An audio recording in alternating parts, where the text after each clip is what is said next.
नमस्कार, जय हिंद, वंदे मातरम। एक बार फिर से आपका स्वागत है।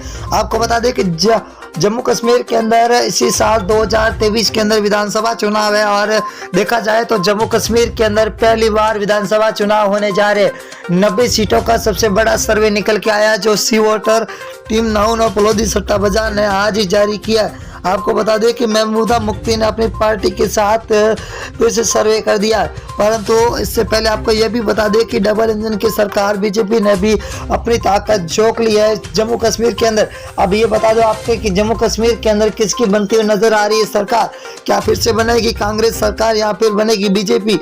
370 धारा हटने के बाद में इस साल अगर देखा जाए तो 2023 के अंदर अब पहली बार विधानसभा चुनाव होने जा रही है और 90 सीटों का सबसे बड़ा सर्वे निकल के आ चुका है कि अब की बार जम्मू कश्मीर के अंदर किसकी बनती हुई नजर आ रही है सरकार और कौन बनेगा अगला मुख्यमंत्री। सबसे बड़ा सर्वे निकल के आ चुका है, 90 सीटों का मास। बता दें कि पहली सीट है अनंतनाग, जहां पर कुल 6 विधानसभा, 6 में से बीजेपी को 1, तो आईएनसी को 3 और पीडीपी को 1 और डीएपी प्लस को 1 सीट मिलती हुई दिखाई दे रही है। बहुत ही बड़ी विधानसभा है यहाँ पर। और अगली विधानसभा की बात करें तो बांदीपुरी है।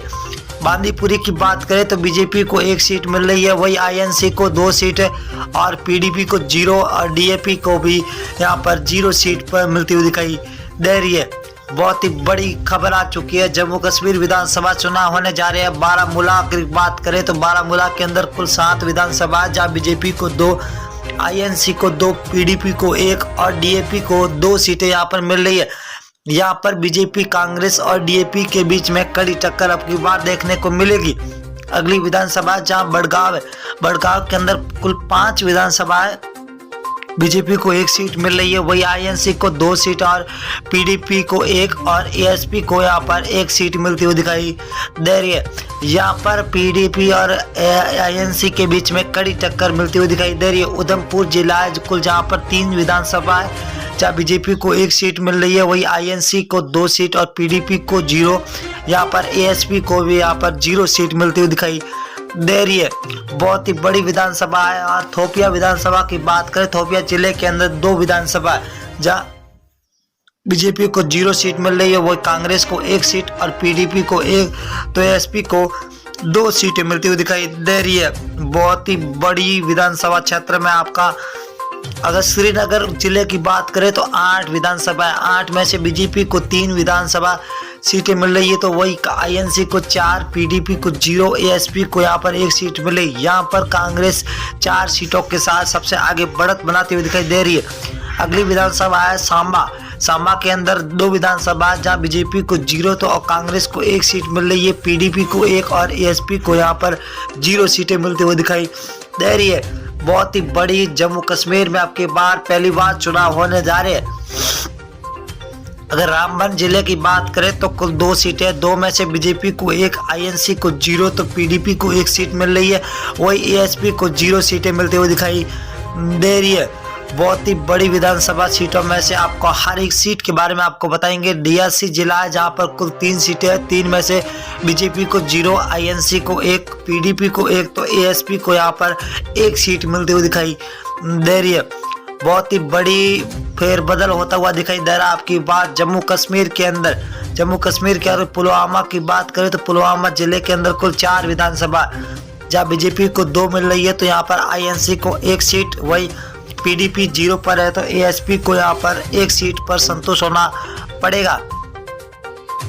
अगली विधानसभा की ओर रुख करेंगे तो दोस्तों राजौरी जिला, जहाँ कुल 4 विधानसभा, 4 में से बीजेपी को 1, आईएनसी को 2, पीडीपी को 0 तो एएसपी को यहाँ पर 1 सीट मिलती हुई दिखाई दे रही है। बहुत ही बड़ी विधानसभा ये राजौरी जिला है, जहाँ पर कुल 4 विधानसभा थी।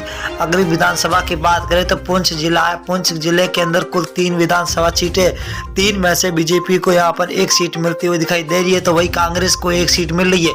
तो अगली सीट है जो एएसपी के खाते में जाती हुई दिखाई दे रही है, तो यहाँ पर पीडीपी को 0 सीट मिलती हुई दिखाई दे रही है।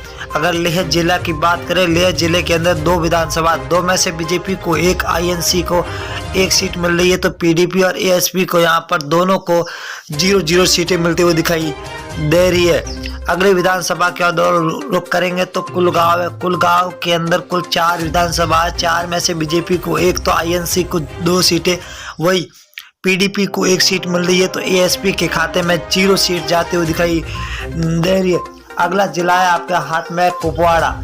कुपवाड़ा जिला के अंदर कुल 5 विधानसभा है, 5 में से बीजेपी को 3, आईएनसी को 2, तो पीडीपी 0 पर है। तो यहाँ पर एएसपी 0 पर। यहाँ पर बीजेपी और कांग्रेस के बीच में सीधी टक्कर होती हुई दिखाई दे रही है। अगली विधानसभा की दोस्तों बात करें तो यहाँ पर है कुपवाड़ा।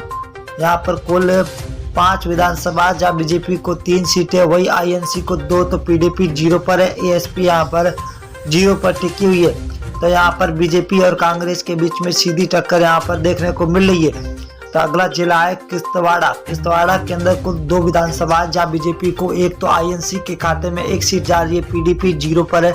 तो एएसपी 0 पर सीट टिकी हुई है। अगली विधानसभा की और बात करें तो कारगिल है।